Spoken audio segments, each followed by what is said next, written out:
আগামীকালে অভিযোগ করতে আয়োজিত আজকে বিশাল জনসমুদ্রের সম্মানিত সভাপতি মাননীয় জামাত ইসলামী মজলুম জননেতা জনাব আহসান মাহজুদ আজকে এই অনুষ্ঠানের সম্মানিত প্রধান অতিথি বাংলাদেশের রাজনৈতিক কিংবদন্তি যুবকদের আইকন সারা বাংলাদেশের 18 কোটি মানুষের হৃদয়ের স্পন্দন বাংলাদেশের জামাত ইসলামী মহতারাম আমির জামাত ডক্টর শফিকুর রহমান মঞ্চপুলিষ্ট জামাত ইসলামী কেন্দ্রীয় নেতৃবৃন্দ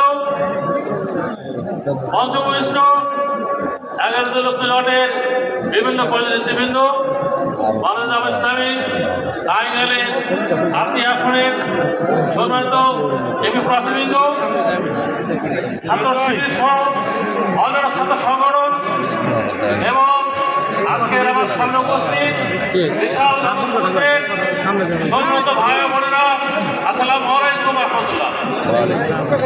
প্রিয় ভাই বোনেরা, আমরা সৌন্দর্য বিপ্লবের মাধ্যমে আমরা প্রমাণ করেছি এই বাংলাদেশে আর কোনো দুর্নীতিবাদ দেখতে চাই না। আমরা প্রমাণ করেছি এই বাংলাদেশে আর কোনো দানাবাজ দেখতে চাই না। আমরা প্রমাণ করেছি এই বাংলাদেশে আর কোনো সন্ত্রাস দেখতে চাই না। প্রিয় ভাইরা, একটি সরকার তার প্রধানমন্ত্রী এমপি সহ সবাই এই দেশে পালিয়ে গেছে। আমি সমান গ্রহণ করতে আমরা সমান করতে চাই। আমরা আবার নতুন করে ফ্যাসলা যদি এই বাংলাদেশে মাথা তাতে ওঠে আমাদের বলবাই করতে আমাদের সময় লাগবে।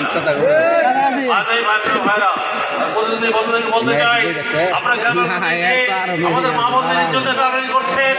আমাদের মা বোনরা ঘর খেতে গেলে তারা সাহেব তুলে ফেলবেন, তারা থেমে বাদ ময়দায় ফেলে দিচ্ছে, নানান ধরনের ভয় দেখাচ্ছে। আমি বলে চাই আগামী সংসদ নির্বাচন আপনারা সেই সুযোগ পাবেন না।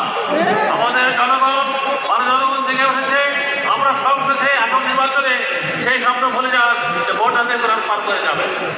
আমি আমার প্রশাসনের যে বন্ধুগণ যারা আছেন তাদেরকে অনুরোধ করব, আপনারা নিরপেক্ষ ভূমিকা পালন করবেন।